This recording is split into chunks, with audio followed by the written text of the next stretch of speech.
Hello there, this is Andy Robertson, and today I'd like to talk to you about plural versus single nouns. In my opinion, the number one grammar error in all parts of the IELTS test.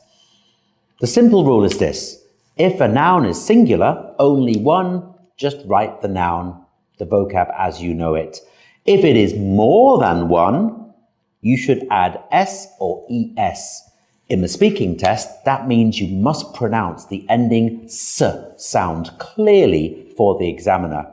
In the other parts of the test, check, are you talking about one or more than one? For example, a student, many students.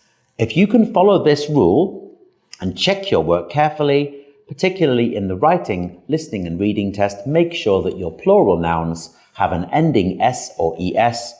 You will get a better score.